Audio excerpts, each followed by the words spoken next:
O sudário de Turim. Em 1988, a datação por carbono revelou que ele era uma falsificação. Mas agora, no fim da vida, um cientista alega que descobriu novos indícios de que o sudário pode ser autêntico. Acredito que posso chegar bem perto de provar que ele foi usado para enterrar o Jesus histórico. Turim, Itália. Em 8 de outubro de 1978, na cidade italiana de Turim, houve um evento sem precedentes. O sudário de Turim, o objeto mais misterioso do mundo ocidental, seria finalmente examinado por cientistas. Durante 120 horas, o PPST, Projeto de Pesquisa do Sudário de Turim, faria milhares de testes no pedaço sagrado de linho de 4 metros e 26 centímetros de comprimento, que muitos acreditam ter sido a mortalha de Jesus Cristo. Abrimos a caixa de Pandora e criamos toda uma série de novas perguntas. Muitos temiam que as suas descobertas pudessem abalar as estruturas do cristianismo. Um dos principais membros da equipe do PPST era Ray Rogers, químico altamente respeitado do Laboratório Nacional de Los Alamos. Rogers era partidário da ciência, não da religião. No entanto, ele ficou absolutamente fascinado pelo sudário. Para ele, era um grande mistério, esperando para ser revelado. Eu não acredito em milagres que desafiam as leis da natureza. Columbus, Ohio. Sue Benford e seu marido Joe Marino estão entre os que acreditam que o sudário é autêntico. Nunca ouvi falar do sudário antes de 1997. Eu estava zapeando pelos canais de TV quando vi a imagem. E senti alguma coisa, uma certeza de que aquele era o rosto de Jesus. Benford diz que essa visão foi a inspiração para que eles encontrassem provas de que a datação por carbono estava errada. Ambos reconhecem que não são cientistas e que não têm formação ou credenciais científicas. Sue administra uma pequena organização sem fins lucrativos que defende um tratamento humanitário para os animais usados em pesquisas científicas. Joe trabalha na biblioteca da Universidade Estadual de Ohio e, no entanto, eles podem ter descoberto uma pista que irá finalmente solucionar o mistério. Veja aqui. Em nenhum outro lugar aparece este verde definitivo, intencional. Trabalhando em casa, com fotos tiradas pelo PPST em 1978, Sue percebeu algo estranho sobre o local de onde foram retiradas as amostras para a datação por carbono. O padrão da trama em zigue-zague, que é consistente em todo o corpo principal do sudário, parece desalinhado fora do eixo. Nossa teoria é de que existe uma mistura de tecido do século XVI e de tecido do século I.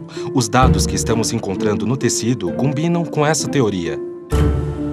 Sue e Joe argumentam que a datação por carbono está errada porque o pedaço de onde as amostras foram retiradas está contaminado com fibras de uma data mais recente. Segundo esta teoria, algodão do século XVI teria sido tecido de forma invisível entre as fibras de linho do sudário.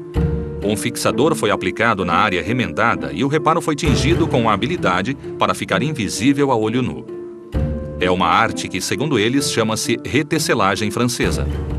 Este tipo de retecelagem francesa é mais do que costurar dois materiais juntos. Porque aí você teria tudo de um e tudo do outro. É mais assim. As pontas são desfiadas no tecido principal e são desfiadas no remendo. Eles são entrançados. Os fios são ligados e entremeados e ficam entretecidos de tal forma que você tem tanto o velho como o novo dos dois lados da peça. Eu ouvi tudo aquilo com ceticismo, mas eles haviam usado fotografias que estavam disponíveis das amostras, tiradas para datação por carbono. E elas foram submetidas a vários especialistas em tecelagem que não sabiam que estavam olhando para uma foto do sudário. E todos esses especialistas, independentemente uns dos outros, disseram: sabe, isso aqui parece retecido. As amostras colhidas para a datação por carbono foram retiradas de um canto do sudário, próximo a uma costura. Era uma área de onde alguém parecia haver cortado um pedaço, talvez para vender como relíquia. Portanto, teria de ser reparada. E quando as amostras para o carbono 14 foram tiradas, deve ter ocorrido a mistura dos dois lados. E a menos que você examinasse individualmente cada fio, não conseguiria determinar século I ou século XVI. O resultado seria, sabe o quê? Algo entre 1200 e 1400. Su procurou anomalias estatísticas nos resultados de datação por carbono que confirmassem a mistura de fios novos e velhos. O que ela descobriu foi um padrão incrível que não poderia ser explicado como coincidência. Analisando os dados que não foram divulgados, a Universidade do Arizona constatou a data mais antiga como sendo 1238 e a mais recente 1430. E a gente pensa, por que essa diferença de 200 anos no laboratório deles? Talvez porque eles tenham um material dos dois lados. Não sabemos com certeza e eles não confirmaram, mas é interessante. Oxford tem a segunda data mais antiga e o pedaço analisado ficava mais próximo da área com mais material do século I. Zurique ficou no meio e adivinha o quê?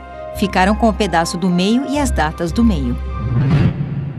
Em 2000, Su e Joe apresentaram um ensaio em Orvieto, na Itália, detalhando a sua teoria de que algodão medieval teria sido usado no canto danificado do sudário. Como era de se esperar, ela foi imediatamente descartada pela comunidade científica. Rogers ficou surpreso com o que descobriu no seu laboratório. Na sua opinião, Sue Benford e Joe Marino estavam certos. Em 1988, a ciência declarou que o sudário de Turim não poderia ser Jesus Cristo, pois teria apenas 700 anos.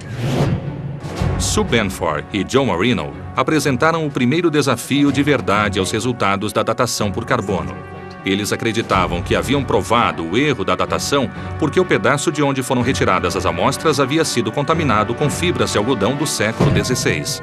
Para o químico Ray Rogers, membro original do PPST, a teoria de Sue e Joe era fantástica e implausível. Eu li o ensaio e pensei, eu tenho as amostras que podem acabar com essa teoria. Peguei as amostras de raiz e as amostras do sudário e voltei ao trabalho. Horas depois ele ligou e disse: rapaz, olha, eu não acredito nisso. Eles tinham razão. Tem algodão mesmo. E falou, não tem algodão no restante do sudário, mas aqui tem algodão entretecido. Eles devem estar certos. Rogers estava agora convencido de que Sue e Joe tinham razão.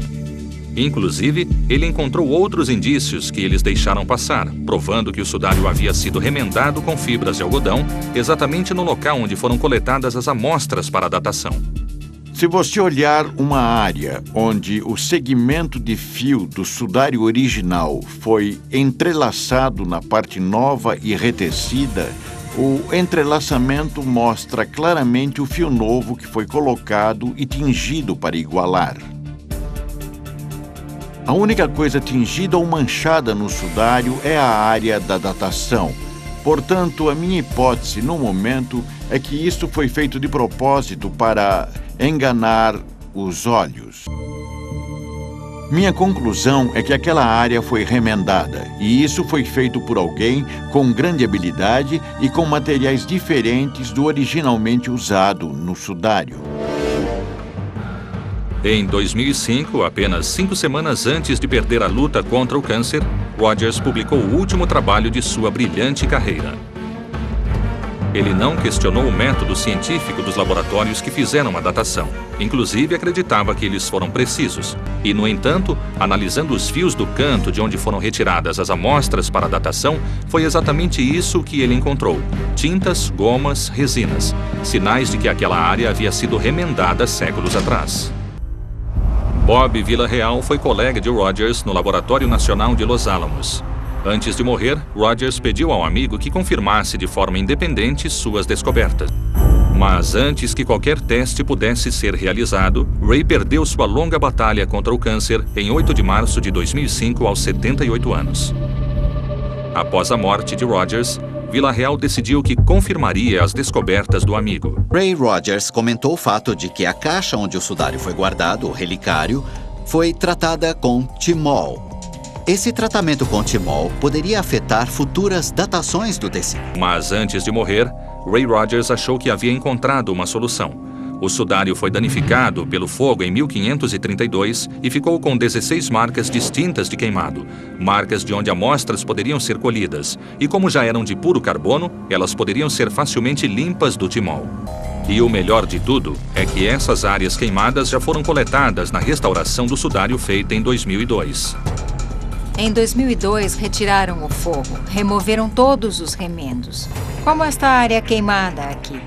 Os pedaços queimados foram cortados à volta dos buracos queimados e foram guardados. É material excelente para carbono 14, pode ser datado. Esses restos carbonizados podem conter a chave para finalmente solucionar o mistério do sudário de Turim.